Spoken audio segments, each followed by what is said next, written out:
So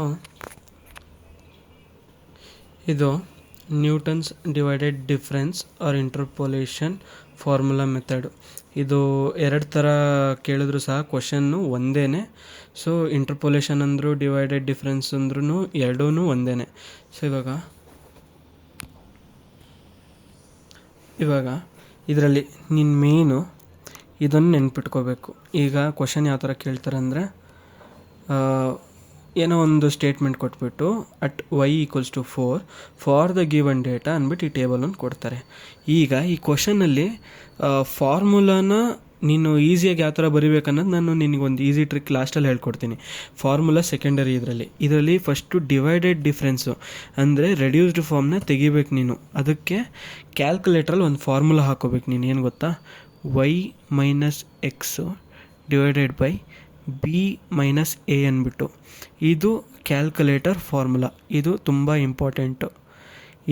ಇದಿದ್ದರೆ ಅರ್ಧ question ಅರ್ಧ answer ಸಿಕ್ಕಂಗೆ. ಈಗ ಆನ್ಸರಲ್ಲಿ ನೀನು ಏನು ಬರೀಬೇಕಂದ್ರೆ ಫಸ್ಟು ಇದು ಹೆಂಗಿದೆ ಹಾಗೆ ಬರ್ಕೊ. X f(x) separate ಬರ್ಕೊ. ಇದ್ರ ವ್ಯಾಲ್ಯೂಸು ಹಿಂಗೆ ಬರ್ಕೊ, ಇದ್ರ ವ್ಯಾಲ್ಯೂಸು ಈ ಥರ ಬರ್ಕೊ. ಈಗ ಎಕ್ಸ್ ಅಲ್ಲಿ ಏನು 0, 2, 3, 6. f(x) ಅಲ್ಲಿ ಏನೇನೈತೆ ವ್ಯಾಲ್ಯೂ -4, 2, 14, 156. ಇದು ಹಿಂಗಿದೆ ಅಲ್ವಾ ಕ್ವಶನ್ನು. ಈಗ ಕ್ಯಾಲ್ಕುಲೇಟ್ರಲ್ಲಿ ಫಾರ್ಮುಲಾ ಹೊಡ್ಕೊ. ಕ್ಯಾಲ್ಕುಲೇಟ್ರಲ್ಲಿ ನಿಂಗೆ ಫಾರ್ಮುಲಾ ಹೊಡೆಯೋದು ಹೇಗೆ ಅಂತ ಹೇಳ್ಕೊಡ್ತೀನಿ. ಇಲ್ಲಿ ಪರ್ಪಲ್ ಕಲರ್ ಲೆಟರಲ್ಲಿ ಇರೋದೆಲ್ಲ ಆಲ್ಫಾ ಬಟನ್ ಒತ್ತಿದ್ರೆ ಬರುತ್ತೆ ಲೆಟರ್ಸ್ಗಳು. ಸೊ ಈಗ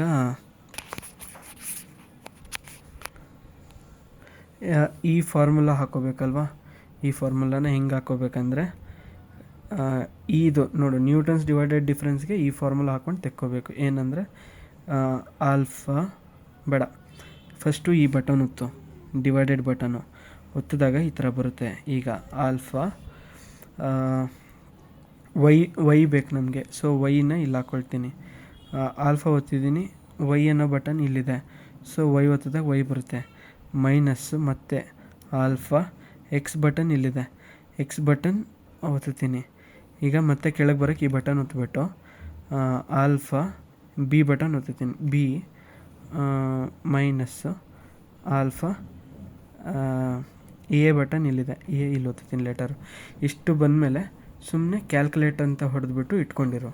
ಇವಾಗ ಯಾವ ಥರ ಮಾಡಬೇಕಂದ್ರೆ, ಇದು ಮತ್ತು ಇದನ್ನು ನೀನಿವಾಗ ಮೈನಸ್ ಮಾಡಬೇಕು. ಮೈನಸ್ ಅಂದರೆ ಡಿವೈಡ್ ಮಾಡಬೇಕು. ಈಗ ಯಾವಾಗಲೂ ಮಾಡಬೇಕಾದ್ರೆ ನಾನು ನಿನಗೆ ಅರ್ಥ ಮಾಡ್ಕೊಳ್ಳೋ ಥರ ಎಕ್ಸ್ ಅಂತ ಹಾಕೋ, ವೈ ಅಂತ ಹಾಕೋ, ಎ ಅಂತ ಹಾಕೋ, ಬಿ ಅಂತ ಹಾಕೋ.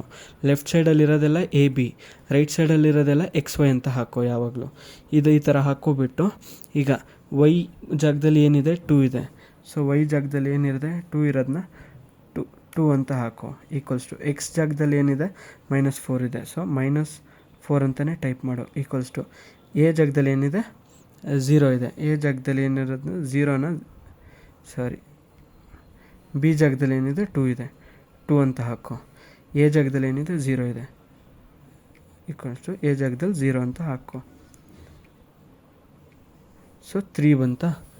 ಈಗ ಈ ಎರಡಕ್ಕೂ ಆನ್ಸರ್ ಸಿಕ್ಕಿರೋದಲ್ವಾ. ಸೊ ಈ ಎರಡಕ್ಕೂ ಮಧ್ಯಕ್ಕೆ 3 ಅಂತ ಬರಿ.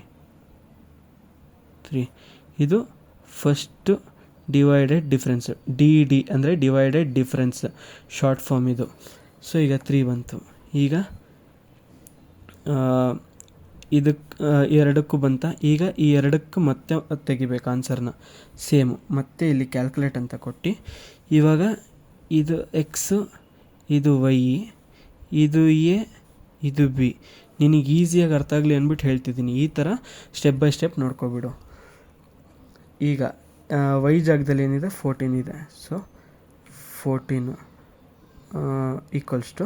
ಎಕ್ಸ್ ಜಾಗದಲ್ಲಿ ಏನಿದೆ 2 ಇದೆ, 2. ಬಿ ಜಾಗದಲ್ಲಿ ಏನಿದೆ 3 ಇದೆ. ಸೊ 3. ಎ ಜಾಗದಲ್ಲಿ ಏನಿದೆ 2 ಇದೆ, 2 = ಕೊಟ್ಟಾಗ 12 ಬರುತ್ತೆ. ಈಗ ಈ ಎರಡಕ್ಕೂ ಇದು ಎಷ್ಟು ಡಿವೈಡೆಡ್ ಡಿಫ್ರೆನ್ಸ್ ಮಾಡಿದಾಗ ಈ ಎರಡಕ್ಕೂ ನಮಗೆ 12 ಬಂತು. ಸೊ 12 ಅಂತ ಹಾಕ್ಕೊಳ್ತೀನಿ. ಈಗ ಏನಂದರೆ ಈಗ ಲಾಸ್ಟ್ ಈ ಎರಡು ತೆಗಿಬೇಕಲ್ಲ. ಇವಾಗ ಇದು ಎಕ್ಸು, ಇದು ವೈ, ಇದು ಎ, ಇದು ಬಿ. ಪ್ರತಿಯೊಂದು ಆದಮೇಲೆ ಶಿಫ್ಟ್ ಮಾಡ್ಕೊಳ್ತಾ ಹೋಗು ಒಂದೊಂದು ಸ್ಟೆಪ್ಪು. ಈಗ ಮತ್ತೆ ಕ್ಯಾಲ್ಕುಲೇಟ್ ಅಂತ ಕೊಟ್ಟು ವೈ ಜಾಗದಲ್ಲಿ ಏನಿದೆ 156 ಇದೆ, ಮತ್ತು ಈಕ್ವಲ್ಸ್ ಟು ಕೊಡು. ಎಕ್ಸ್ ಜಾಗದಲ್ಲಿ ಏನಿದೆ 14 ಇದೆ, 14, ಮತ್ತು ಬಿ ಜಾಗದಲ್ಲಿ ಏನಿದೆ 6 ಇದೆ, 6, ಮತ್ತು ಎ ಜಾಗದಲ್ಲಿ ಏನಿದೆ 3 ಇದೆ, 3 ಈಕ್ವಲ್ಸ್ ಟು ಕೊಡು. ಎಸ್ ಟಿ ಅಂತ ಕೊಡು. 47.33 ಅಂತ ಇದೆ. ಸೊ 47 ಅಂತಲೇ ಕನ್ಸಿಡರ್ ಮಾಡು, ಡೆಸಿಮಲ್ ಪಾಯಿಂಟ್ ಏನು ಬೇಡ. ಈಗ ಇದು ಸಿಕ್ತಲ್ವಾ, ಈಗ ಸೆಕೆಂಡ್ ಡಿವೈಡೆಡ್ ಡಿಫ್ರೆನ್ಸ್ನ ಕಂಡುಹಿಡಿಬೇಕು. ಫಾರ್ಮುಲಾ ಏನು ಮಾಡೋಕ್ಕೆ ಹೋಗ್ಬೇಡ, ಸುಮ್ಮನೆ ಹಂಗೆ ಕ್ಯಾಲ್ಕುಲೇಟ್ ಅಂತ ಇಟ್ಕೊಂಡಿರು, ಓಕೆನಾ. ಈಗ ಇದನ್ನು ಕ್ಯಾಲ್ಕುಲೇಟ್ ಮಾಡಬೇಕಾದ್ರೆ ಈ ಒಂದನ್ನು ಕ್ಲೋಸ್ ಮಾಡು ಯಾವಾಗಲೂ. ಈ ಸೈಡ್ದು ಕ್ಲೋಸ್ ಮಾಡಿಕೊಂಡು ಈ ಸೈಡ್ ಏನು ಕ್ಲೋಸ್ ಮಾಡಬೇಡ. ಈಗ ಈ ಎರಡಕ್ಕೆ ಲಿಂಕ್ ಎಲ್ಲಿ ಹೋಗ್ತಿದೆ, ಹೀಗೆ ಹೋಗ್ತಿದೆ. ಮಧ್ಯದ ವ್ಯಾಲ್ಯೂ ಕನ್ಸಿಡರ್ ಮಾಡಲ್ಲ ನೀನು. ಸೊ ಈಗ ಇದು ಎಕ್ಸ್, ಇದು ವೈ, ಇದು ಎ ಆಗುತ್ತೆ, ಇದು ಬಿ ಆಗುತ್ತೆ. ಯಾವತ್ತು ನೋಡಿಲಿ ಯಾರೋ ಮಾರ್ಕಲ್ಲಿ ತೋರಿಸ್ತೀನಿ, ವ್ಯಾಲ್ಯೂಸು ಈ ಥರ ಡೌನಲ್ಲಿ ಹೋಗ್ತಿದ್ರೆ ಇದನ್ನು ಬಿ ಅಂತ ಕನ್ಸಿಡರ್ ಮಾಡ್ತೀಯ. ವ್ಯಾಲ್ಯೂಸು ಈ ಥರ ರೂಟಿಂದ ಬಂದಿದ್ದರೆ ಇದನ್ನು ಎ ಅಂತ ಕನ್ಸಿಡರ್ ಮಾಡ್ತೀಯ. ಸೊ ಅದಕ್ಕೆ ಈಗ ಇದು ಎ, ಇದು ಬಿ. ಈಗ ಮತ್ತೆ ಕ್ಯಾಲ್ಕುಲೇಟ್ ಕೊಟ್ಬಿಟ್ಟು ವೈ ಜಾಗದಲ್ಲಿ ಏನಿದೆ 12 ಇದೆ, 12 ಈಕ್ವಲ್ಸ್ ಟು, ಮತ್ತು ಎಕ್ಸ್ ಜಾಗದಲ್ಲಿ ಏನಿದೆ 3 ಇದೆ, 3, ಬಿ ಜಾಗದಲ್ಲಿ ಏನಿದೆ 3 ಇದೆ. ಇಲ್ಲಿ ಈ 3 ಇದನ್ನು ಕನ್ಸಿಡರ್ ಮಾಡೋಂಗಿಲ್ಲ, ಈ 3. ಸೊ ಇದನ್ನು 3 ಅಂತ ತೊಗೊಂಡ. ಈಗ ಇಲ್ಲಿ 3 ಅಂತ ಟೈಪ್ ಮಾಡು. ಬಿ ಜಾಗದಲ್ಲಿ 3 ಇದೆ, ಈಕ್ವಲ್ಸ್ ಟು ಕೊಡು. ಎ ಜಾಗದಲ್ಲಿ ಏನಿದೆ 0 ಇದೆ, ಈಗ 0 ಅಂತ ಕೊಡು. ಈಕ್ವಲ್ಸ್ ಟು ಕೊಟ್ಟಾಗ ಆನ್ಸರ್ ಬಂದು ಈ ಎರಡರ ಮಧ್ಯಕ್ಕೆ ಸೆಕೆಂಡ್ ಡಿವೈಡೆಡ್ ಡಿಫ್ರೆನ್ಸು 3 ಅಂತ ಬರಿ. ಈಗ ಮತ್ತೆ ಕ್ಯಾಲ್ಕುಲೇಟ್ ಅಂತ ಕೊಟ್ಟು ಈಗ ಇದಕ್ಕೆ ಈಗ ಇದನ್ನು ಕ್ಲೋಸ್ ಮಾಡ್ಕೊ. ಯಾವತ್ತು ಇದನ್ನು ಕ್ಲೋಸ್ ಮಾಡ್ಕೊಂಡಾಗ ಇದಕ್ಕೆ ಯಾವುದು ಬರ್ತಿದೆ, ಇದು ಬಂದ್ಬಿಟ್ಟು ಇಲ್ಲಿಗೆ ಬರ್ತಿದೆ. ಈಗ ಇದು ಬಿ ಆಗುತ್ತೆ, ಇದು ಬಂದ್ಬಿಟ್ಟು ಅಪ್ಪರ್ ಸೈಡಿಂದ ಹೀಗೆ ಹೋಗ್ತಿದೆ, ಇದು ಎ ಆಗುತ್ತೆ. ಈಗ ಎ ಬಿ ಎಕ್ಸ್ ವೈ ಈ ಥರ. ಸೊ ಈಗ ಮತ್ತೆ ಕ್ಯಾಲ್ಕುಲೇಟ್ ಅಂತ ಕೊಟ್ಟು ವೈ ಜಾಗದಲ್ಲಿ ಏನಿದೆ 47 ಇದೆ, ಈಕ್ವಲ್ಸ್ ಟು ಕೊಟ್ಟು. ಎಕ್ಸ್ ಜಾಗದಲ್ಲಿ ಏನಿದೆ 12 ಇದೆ, ಈಕ್ವಲ್ಸ್ ಟು ಕೊಟ್ಟು. ಬಿ ಜಾಗದಲ್ಲಿ ಏನಿದೆ 6 ಇದೆ, ಸೊ 6 ಅಂತ ಕೊಟ್ಟು. ಎ ಜಾಗದಲ್ಲಿ ಏನಿದೆ 2 ಇದೆ, 2 ಅಂತ ಕೊಟ್ಟಿದ್ರೆ 8.75. 8.75ನ ನೀವು 9 ಅಂತ ಕನ್ಸಿಡರ್ ಮಾಡಿ ರೌಂಡ್ ಅಪ್ ಮಾಡು. 8.5 ಮೇಲೆ ಏನೇ ವ್ಯಾಲ್ಯೂ ಇದ್ದರೂ ರೌಂಡ್ ಅಪ್ ಮಾಡಿ 9 ಅಂತ ಬರೀ. 3 9 ಆಯಿತಾ. ಈಗ ಇದು ಎಕ್ಸು, ಇದು ವೈ. ಈಗ ಥರ್ಡ್ ಡಿವೈಡೆಡ್ ಡಿಫ್ರೆನ್ಸು ಬರ್ಕೋಬೇಕು. ಥರ್ಡ್ ಡಿವೈಡೆಡ್ ಡಿಫ್ರೆನ್ಸಿಗೆ ಸೇಮ್ ಈ ಎರಡನ್ನು ಕ್ಲೋಸ್ ಮಾಡ್ಕೊಬಿಡು. ಈಗ ಈ ರೂಟಿಂದ ಈ ಲಪ್ಪ ಹೋದರೆ ಇದು ಎ ಆಗುತ್ತೆ, ಈ ರೂಟಿಂದ ಕೆಳಗೆ ಬಂದರೆ ಇದು ಬಿ ಆಗುತ್ತೆ. So first A, second B ಆಗುತ್ತೆ. ಇದಿಷ್ಟೇ ಸಮ್ಮು. ಈಗ ಇಲ್ಲಿ ಈ ಥರ ಇದೆಯಲ್ಲ ಸೇಮ್. ಈಗ ಮತ್ತೆ ಇಲ್ಲಿ ಕ್ಯಾಲ್ಕುಲೇಟ್ ಅಂತ ಕೊಟ್ಟು ವೈ ಜಾಗದಲ್ಲಿ 9 ಹಾಕು, ಮತ್ತು ಈಕ್ವಲ್ಸ್ ಟು ಕೊಡು. ಮತ್ತು ಎಕ್ಸ್ ಜಾಗದಲ್ಲಿ 3 ಹಾಕು, ಈಕ್ವಲ್ಸ್ ಟು ಕೊಡು. ಬಿ ಜಾಗದಲ್ಲಿ 6 ಹಾಕು, ಮತ್ತು ಎ ಜಾಗದಲ್ಲಿ 0 ಹಾಕು. 1 ಉಳಿತು. So third divided difference 1. ಇದನ್ನು ನೀಟಾಗಿ ಇನ್ನೊಂದು ಸೈಡ್ ಬರ್ಕೊಳ್ಳೋಣ. ನಿನಗೆ ಇದೇ ಡಯಾಗ್ರಾಮ್ ನೋಡಿದ್ರೆ ಕನ್ಫ್ಯೂಸ್ ಆಗುತ್ತೆ. ಇನ್ನೊಂದು ಪೇಜಲ್ಲಿ ನೀಟಾಗಿ ಡಯಾಗ್ರಾಮ್ ಬರಿತೀನಿ. ಸೊ ಈಗ ನಮ್ಗೆ ಬಂದಿರೋ ವ್ಯಾಲ್ಯೂಸ್ ಎಲ್ಲ ನಾವು ಬರ್ಕೊಂಡಿದ್ದೀವಲ್ವಾ. ಈಗ ಇದು ಒಂದು ಸ್ಟೆಪ್ಪು ಮುಗಿದ್ಮೇಲೆ ಇವಾಗ ನೀನು ಏನು ಮಾಡಬೇಕಂದ್ರೆ ಇದನ್ನು ನೀನು ಬಂದುಬಿಟ್ಟು x0 x1 x2 x3 ಅಂತ ಹಾಕ್ಕೊಂಡು ಈಗ ಈ ವ್ಯಾಲ್ಯೂಸ್ನ ಕನ್ಸಿಡರ್ ಮಾಡಬೇಕು ನೀನು. ಯಾವ ವ್ಯಾಲ್ಯೂಸ್ನ? ಫಸ್ಟ್ ವ್ಯಾಲ್ಯೂಸ್ನ ಈ ಥರ ಕನ್ಸಿಡರ್ ಮಾಡಿಕೊಂಡಾಗ ಇದೇನಾಗುತ್ತಂದರೆ ಎಫ್ ಆಫ್ x0 ಅಂತ ಬರ್ಕೊ. ಇದನ್ನು ಎಫ್ ಆಫ್ x0, x1 ಅಂತ ಬರ್ಕೊ. ಇದನ್ನು F of x0, x1, x2 ಅಂತ ಬರ್ಕೊ. ಇದನ್ನು F of x0, x2, x1, x2, x3 ಅಂತ ಬರ್ಕೊ. ಏನು ಹೇಳು? ಇದನ್ನು ಎಫ್ ಆಫ್ x0 ಅಂತ ಬರ್ಕೊ. x0 x1, x0 x1 x2, x0 x1 x2 x3 ಇದು ಡಿವೈಡೆಡ್ ಡಿಫ್ರೆನ್ಸ್ ಫಾರ್ಮುಲಾ ಥರ ಫಾರ್ಮ್ ಅಪ್ ಆಗುತ್ತೆ. ಈ ಸೈಡ್ನೆಲ್ಲ x0 x1 x2 x3 ಅಂತ ಬರ್ಕೊ. ಈಗ ಇದ್ರದ್ದು ಫಾರ್ಮುಲಾ ಯಾವ ಥರ ಬರೀಬೇಕು ಅನ್ನೋದನ್ನ ನಾನು ಹೇಳ್ಕೊಡ್ತೀನಿ. ಈಗ ಫಸ್ಟ್ ಇನಿಷಿಯಲಿ ಹೆಂಗೆ ಬರ್ಕೋಬೇಕಂದ್ರೆ F of X equals to ಹೇಗೆ ಬರೀಬೇಕಂದ್ರೆ ಎಫ್ ಆಫ್ ಎಕ್ಸ್ ಅಂತ ಬರ್ಕೊಂಡು ಈಗ ಈ ಕ್ವಶನ್ ಇತ್ತು ಗೊತ್ತಾ, ಇಲ್ಲಿ given data y equals to 4. ಈಗ y ಅಂದರೂ ಈಕ್ವಲ್ಸ್ ಟು ಎಕ್ಸ್ ಅಂದರೂ 4. ಸೊ ಈಗ ನಮಗೆ ಇಲ್ಲಿ ಎಕ್ಸ್ ವ್ಯಾಲ್ಯೂನ ಕಂಡುಹಿಡ್ಕೋಬೇಕು. ಈಗ ಫಾರ್ಮುಲಾ ಹೆಂಗೆ ಬರೆಯೋದು ನಿಂಗೆ ನೀಟಾಗಿ ಹೇಳ್ಕೊಡ್ತೀನಿ. ಫಸ್ಟು ಎಫ್ ಆಫ್ x0 ಅಂತ ಇನಿಷಿಯಲ್ ಬರ್ಕೊಬಿಡು ಪ್ಲಸ್ಸು. ಈಗ ಎಕ್ಸ್ ಇದು ಎಕ್ಸ್ ಅಲ್ವಾ, ನೀನು ಇದ್ರ ಜೊತೆಗೆ ಇಲ್ಲಿರೋ ವ್ಯಾಲ್ಯೂಸ್ನೆಲ್ಲ ಮೈನಸ್ ಮಾಡ್ತಾ ಹೋಗ್ತೀಯ. ಸಿಕ್ಕಿರೋ ಇಲ್ಲಿ ಬರೀತೀನಿ ನೋಡು, ಎಕ್ಸ್ ಈಕ್ವಲ್ಸ್ ಟು 4 ಅಂತ ಇದೆ, y equals to X equals to 4 ಅಂತ. ಈ ವ್ಯಾಲ್ಯೂನ ಇಲ್ಲಿರೋ ವ್ಯಾಲ್ಯೂಸ್ ಜೊತೆ ಮೈನಸ್ ಮಾಡಿದಾಗ ಒಂದು ಆನ್ಸರ್ ಅದು ಸಿಗುತ್ತಲ್ಲ, ಅದು ಡಿವೈಡೆಡ್ ಡಿಫ್ರೆನ್ಸ್ ಫಾರ್ಮುಲಾಗೆ ಒಂದು ಪರ್ಟಿಕ್ಯುಲರ್ ವ್ಯಾಲ್ಯೂ ಅಂತ ಸಿಗುತ್ತೆ ಅಷ್ಟೇ. ಈಗ ಎಫ್ ಆಫ್ x0 ಬರ್ಕೊಂಡು ಪ್ಲಸ್ ಇಲ್ಲಿ 4 ಡಿರೈವೇಷನ್ಸ್ ಇದೆ, x0 x1 x2 x3ವರೆಗೂ. ಇದನ್ನು ಯಾವ ಥರ ಬರಿಬೇಕಂದ್ರೆ ಫಸ್ಟು ಎಫ್ ಆಫ್ x0 ಬರ್ಕೊಂಡೆ ಅಲ್ವಾ. ಈಗ ಎಫ್ ಆಫ್ x0, x1 ಬರ್ಕೊಳ್ಳೋಕ್ಕೆ ಎಫ್ ಆಫ್ x0 ಬರ್ಕೊಂಡಾದ್ಮೇಲೆ F of x0 minus x1 sorry x0 minus x1 ಅಲ್ಲ, ಇನ್ನೊಂದು ಸರಿ ಹೇಳ್ತೀನಿ ನೋಡು, ಸಾರಿ. ಇದೊಂದು ಪಾರ್ಟ್ನ ಮಾತ್ರ ನೀಟಾಗಿ ರೀಪ್ಲೇ ಮಾಡಿ ನೋಡು.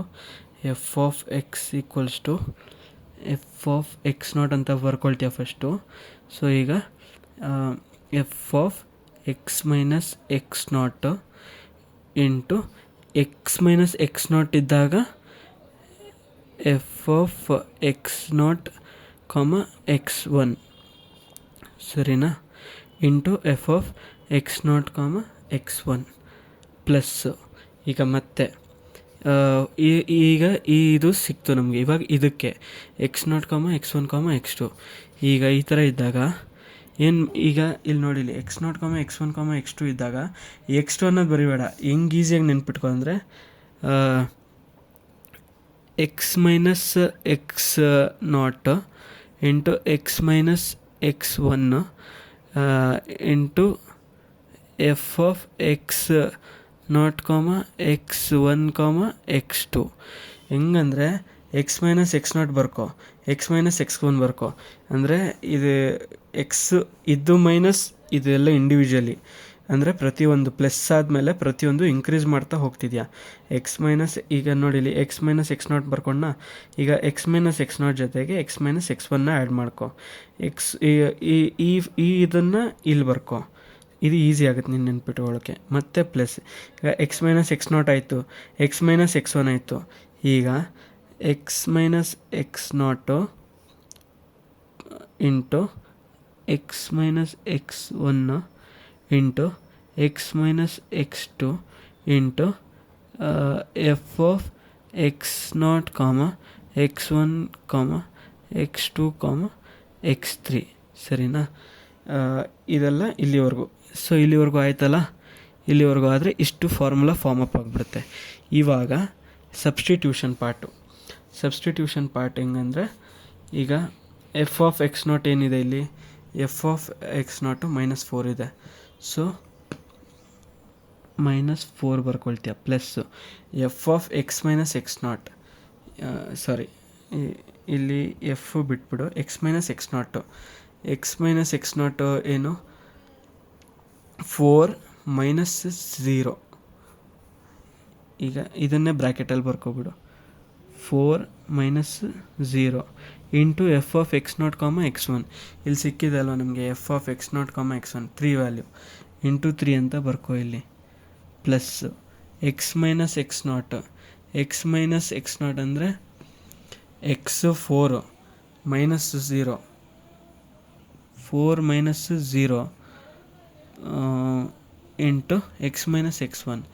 X 4 minus 2, 4 minus 2.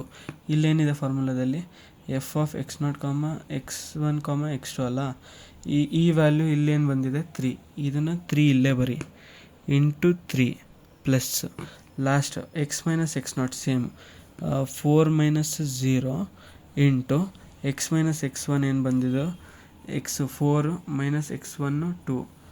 ಇದು 4 minus 2 into X minus X 2, so 4 minus 3 X 2, 4 minus 3 into ಇಲ್ಲಿ F of X naught comma X 1 comma X 2 ಕಾಮ ಎಕ್ಸ್ 3 ಏನಿದೆಲ್ಲ 1, ಸೊ ಅದು 1. ಇದಿಷ್ಟು ಕ್ಯಾಲ್ಕುಲೇಟ್ ಮಾಡಿಕೊಂಡಾಗ ಈಗ ಇಲ್ಲಿರೋದು ಕ್ಯಾಲ್ಕುಲೇಟ್ ಮಾಡಬೇಕು. ಇಲ್ಲಿ ನೋಡಿ, ಇದು ಹೆಂಗಿದೆ ಸೇಮ್ ಕ್ಯಾಲ್ಕುಲೇಟಲ್ಲಿ ಹಂಗೆ ಹಾಕಬೇಕು. Minus 4 plus 4 minus 0 plus bracket 4 minus 0 bracket close into 3 bracket open 3 bracket close 3 plus bracket 4 minus 0 plus bracket 4 minus 0 bracket close plus 4 minus 2 into 4 minus 2. ನಿನಗೆ ಬ್ರ್ಯಾಕೆಟ್ ಹಾಕೋದೆಲ್ಲ ಫಸ್ಟ್ ವೀಡಿಯೋದಲ್ಲೇ ಹೇಳ್ಕೊಟ್ಟಿದ್ದೀನಿ. ಬ್ರ್ಯಾಕೆಟ್ ಕ್ಲೋಸ್ 3 ಇಲ್ಲಿವರೆಗೂ ಆಯಿತು, ಪ್ಲಸ್ 4 ಮೈನಸ್ 0 4 ಮೈನಸ್ 0 4 ಮೈನಸ್ 2